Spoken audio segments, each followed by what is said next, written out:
nome é Uli Holtz, eu sou consteladora, terapeuta familiar e eu estou aqui para a gente conversar mais um pouco sobre constelação familiar. Hoje eu vou falar sobre a terceira lei.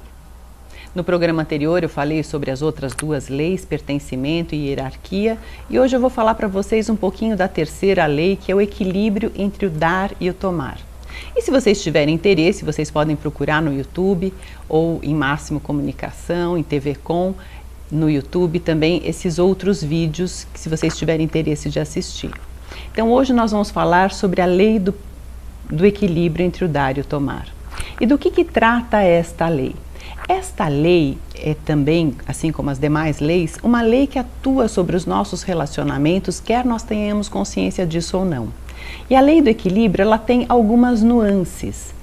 Numa primeira nuance, a lei do equilíbrio conta sobre a relação pais e filhos, onde os pais dão vida e os filhos recebem. Então, onde os pais são os grandes e os filhos são os pequenos.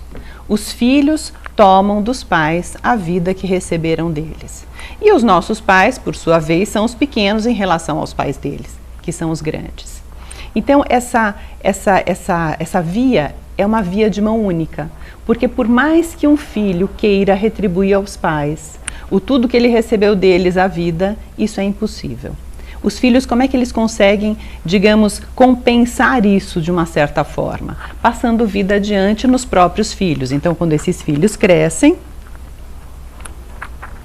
encontram parceiros e, de repente, têm os próprios filhos. Então, nos netos, a gente paga, digamos assim, aos nossos pais a vida que a gente recebeu deles. Uma segunda nuance dessa lei é o relacionamento de vínculo. Então, por exemplo, numa relação de vínculo, quer dizer, pode ser um relacionamento de amizade, pode ser um relacionamento de casal. Qual é, digamos, a importância deste equilíbrio? Se eu quero manter um vínculo com alguém, eu dou um algo, e aí este alguém também vai se sentir em dívida em relação a mim, porque ele recebeu algo de mim, e impulsionado a retribuir. Se ele retribui em igual medida, ou seja, nós estamos quites, então eu não te devo nada, você não me deve nada, esse vínculo ele se afrouxa e cada um pode ir para o seu lado. Então, nesse tipo de relação, por exemplo, uma relação comercial, eu compro alguma coisa, pago por isso e recebo um produto, então a gente se desvincula, vai cada um para o seu lado. Numa relação de vínculo, se eu quero manter este vínculo, se eu recebo algo, eu retribuo um pouquinho a mais também, porque agora acontece o que aqui? Este é que ficou devendo e esse aqui vai ter vontade também de retribuir. E se ele retribui um pouquinho mais, depois é esse que deve e vai querer retribuir também. E aqui a gente entra numa relação que a gente chama de troca no positivo. Agora, o que é que pode acontecer também nesse vínculo? Às vezes a gente recebe algo negativo. Então, por exemplo, no casal pode acontecer, por exemplo, uma traição. Então alguém se deu o direito a algo e nessa diferença de potencial, a gente dificilmente se encontra de novo. Porque esse aqui vai dizer, puxa, eu sinto muito. E esse aqui vai dizer, não dá para confiar mais, alguma coisa parece que quebrou. Então, qual é, digamos, a solução sistêmica? Eu recebi algo no negativo, eu retribuo também no negativo um pouquinho menos. Porque se eu retribuo em igual medida ou um pouquinho a mais, o que vai acontecer aqui? A gente vai começar uma troca no negativo. E dentro dessa troca no negativo, a gente realmente aí termina uma relação de uma forma muito triste. Então, qual é a solução sistêmica? Eu devolvo algo um pouquinho a menos. Porque o que acontece aqui? Nesse lugar, eu não sou nem melhor e nem pior do que o outro. E o outro não é nem melhor e nem pior do que eu. E aqui a gente pode fazer um novo combinado e começar a trocar no positivo de novo. E como é que é, digamos, essa, entre aspas, vingança, essa compensação? Precisa ser na mesma moeda? Não. Precisa ser de alguma forma que eu bole alguma coisa com criatividade e que eu sinta que eu fui compensada.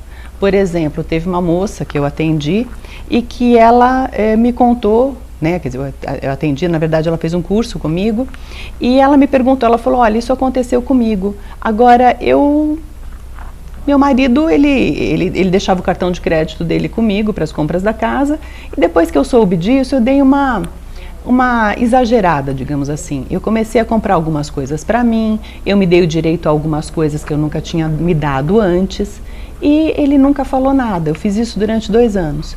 E depois eu cansei e tudo bem. E eu me senti compensada. Então, se essa foi a maneira de encontrar essa compensação, ótimo.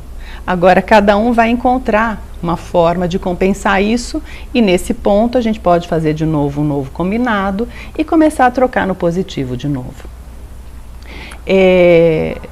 Outra coisa, né, a terceira nuance desse equilíbrio, que é o que a gente chama de dívida sistêmica ou compensação arcaica. Como é que isso funciona? Antes de falar nessa dívida arcaica, eu quero só colocar mais um parênteses, só para colocar uma pulguinha, porque às vezes tem aquela coisa do julgamento. Às vezes a gente pensa, puxa, mas eu fui traída, eu sou a melhor, ele é o desgraçado que me traiu. Quando na verdade, quando a gente coloca em constelação, às vezes aparece o quê? Isso, eu estou colocando aqui um homem que traiu uma mulher, mas poderia ser o contrário, tá, pessoal? Uma mulher que traiu um marido, também pode ser. Mas às vezes a gente vê na constelação uma pessoa colocando dessa maneira, ou numa constelação aparecendo dessa forma. O que isso mostra pra gente? Que neste caso essa mulher traiu, mas ela olha para ele.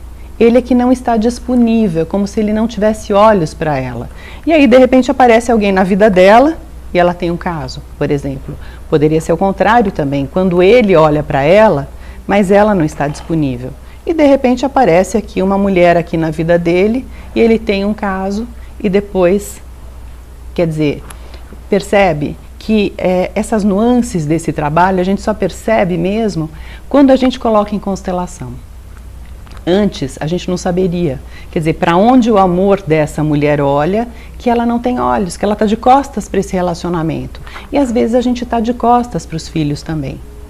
No caso da compensação arcaica, né, ou a compensação, a dívida sistêmica, eu já vi que o nosso tempo acabou mais uma vez, então no próximo programa eu vou falar sobre essa compensação arcaica ou dívida sistêmica, dentro dessa última nuance dessa lei que fala sobre o equilíbrio entre o dar e o receber ou o dar e o tomar. Então, se vocês gostaram, assistam o próximo programa. Até mais!